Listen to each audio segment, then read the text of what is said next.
byanze bikunze niba utaravukiye mu muryango ukomeye ku buryo watangira kwikorera rugikubita, urugendo rwo kwikura mu bukene uzakora n'ibizamini. Ibi bizamini hakaba harimo n'ibazwa ryaba iry'imbona nkubone cyangwa n'irikorewe kuri hifashishijwe interineti. Rero hari amakosa akunze gukorwa n'abantu benshi bigatuma babura akazi byihuse kandi wenda cyari igihe cyabo cyo kukabona. Usanga umuntu akomeje gusiragira mu bizamini, hari ushobora gusiragira kubera yuko isaha ye wenda itaragira, ariko hari n'ushobora gusiragira akora amakosa agenda yasubiramo bikamugora kubona akazi byihuse.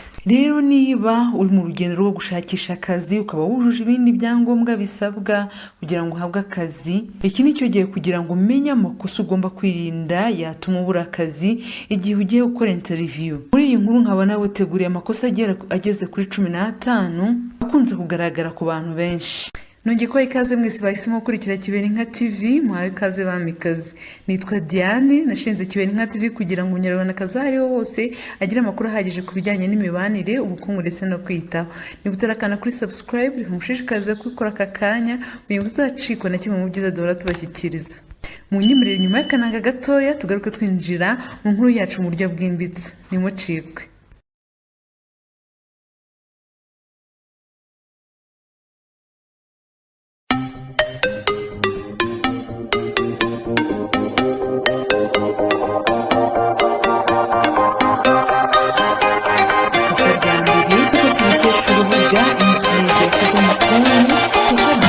Kudatanga isura nziza ukigera aho ugiye gukorera ya interview. Burya abahanga bagaragaza yuko uko umuntu akubonye bwa mbere ari nako akenshi ahora gufata. Niyo mpamvu ukwiye gutegura uburyo uzatanga isura nziza ukigeraho ugiye kubarizwa. Ibi ngibi bigomba kugaragarira mu ngendo yawe, wicara, uburyo uganiriza, ugiye kukubaza n'ibindi. Ibi ngibi nibyo hesha amanota ya mbere meza. Ukwiye kuba wabitegura witonze ukabikurikiranya nk'uko bikwiriye. Ikosa rya kabiri ni ugukora ibintu bigaragaza yuko ufite ubwoba. Bishobora kuba byarakubayeho aho uva mu rugo wumva wifitiye icyizere, ariko wakwicara imbere akanama kari kukubaza ibibazo ukabona ni abantu bateye ubwoba, hanyuma bya bintu byose wari uzi n'ibyo watekerezaga ukumva bitangiye kwivanga. Ugatangira ukareba hejuru, ugatangira ukavuga udidimanga. Ibi ni ibintu rwose bizaguhesha amanota make yo kuba wabona ka kazi. Rero niba uri umuntu usanzwe ugira ubwoba, ukwiye gutangira kwitoza kubwiyambura, buzagenda buyoyoka.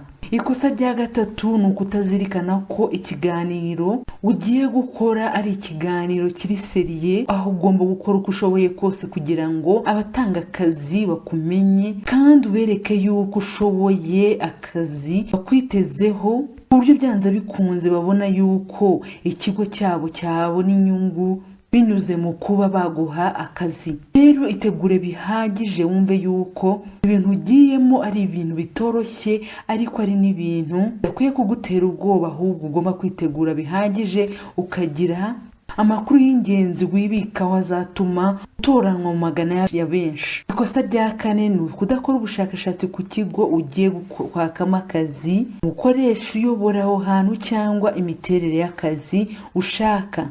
Ibi ni ibintu by'ingenzi cyane kuko bizatuma wumva wifitiye icyizere, uzi neza abo mugiye kuganira nk'uko nabo bakumenyeye mu mwirondoro watanze muri CV. Ibi bizagufasha gusubiza ibibazo nta gihunga ufite na gike.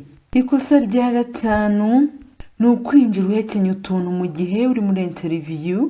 Iyo ugiye kwinjira aho babariza, bamwe bakabikora kugira ngo bimare isoni cyangwa bimare ubwoba, ariko ibi ntabwo ari byiza kuko hari ababifata nk'aho atari ikinyabupfura.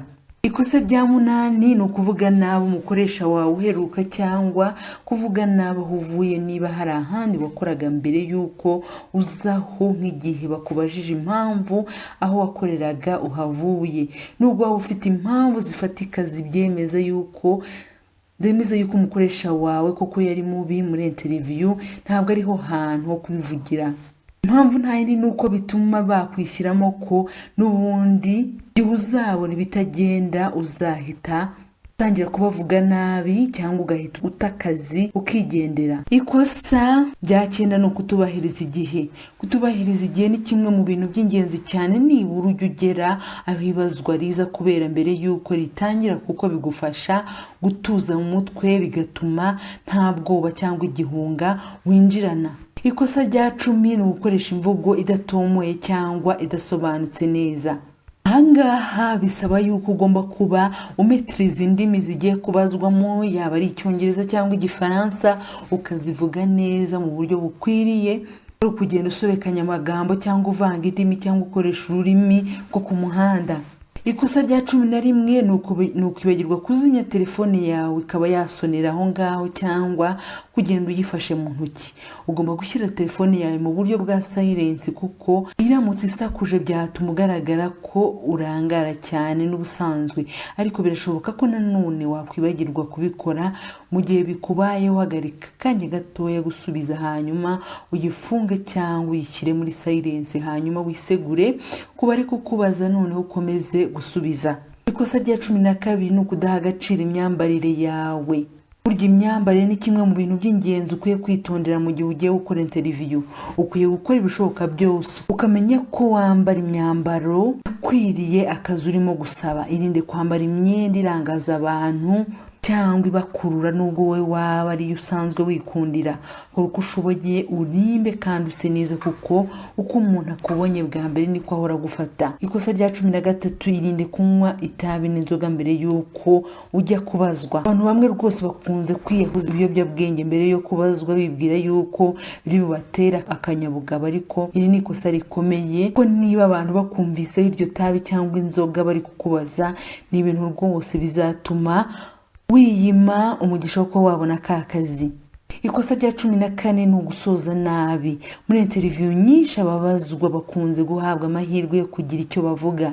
Aya bari amahirwe guhawe kugira ngo wigaragaze cyangwa usige isura nziza yaguha amahirwe muri interview, kubera yuko burya first impression last impression ni ibintu by'ingenzi. Gerageza uko ushoboye uvuga ibintu bizatuma bakubaza basigara bagutekerezaho. Gutekereza gusa, kugutekerezaho ibyiza. Ikosa rya 15 ni ukutibuka gushimira abaguhaye ibibazo. Ni byiza gufata umwanya ugashimira abakubaje ibibazo.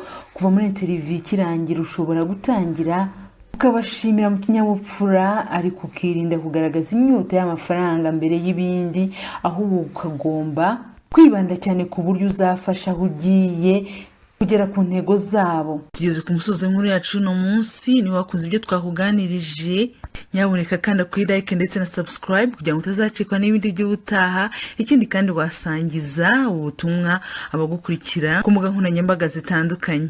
Ikindi nagushishikariza, niba ufite igitekerezo cyangwa inyunganizi wifuza kuduha, watwandikira hano hasi hagenewe ubutumwa, cyangwa ukanaduhamagara cyangwa ukatwandikira kuri iyi nimero iri hano hasi. Reka nongere mbashimire ko mwabanye nanjye kugeza kuri uyu munota. Hasigaye nakagaruka. Amahoro y'Imana n'imigisha yayo bikomeze kubomaho. Ndabakunda cyane. Bye.